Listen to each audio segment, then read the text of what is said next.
सर्वसामान्य लोकांना एक प्रकारचा धक्का बसला आहे. 20 जिल्हा याचा एक महाराष्ट्रात लौकिक आहे. हा जिल्हा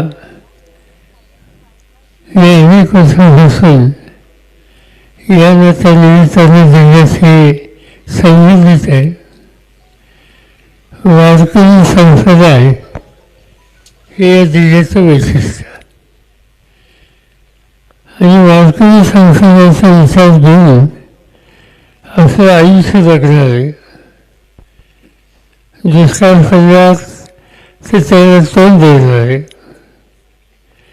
महाराष्ट्राच्या साखर उद्योगाला हातभार देणारे त्यासाठी कष्ट करणारे कुणी आहेत हा प्रश्न विचारला तर वीरचा हा उल्लेख त्या ठिकाणी केला जातो.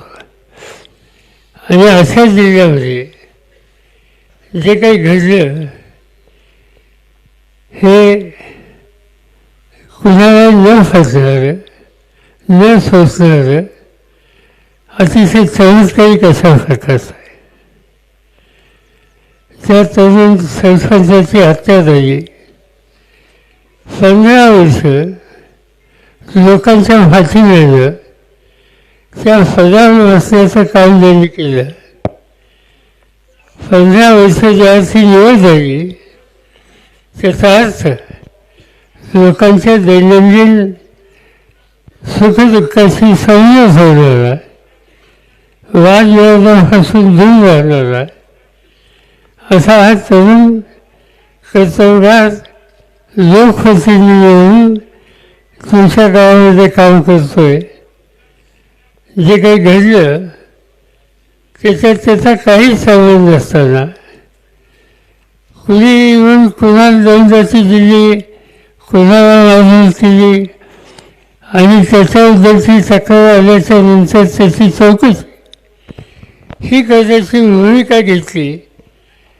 आणि ती चौकशी का करतो म्हणून कुणी बाहेर यायचं, व्यक्तिगत हल्ला केलं आणि शेवटी तो हल्ला हत्या भरून जातो.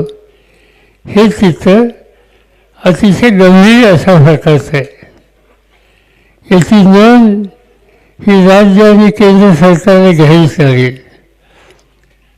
लोकसभेचं अधिवेशन काल संपलं आणि गेले 2-4 दिवस आम्ही बघतो तुमचे प्रतिनिधी वजन सोडवले असतील,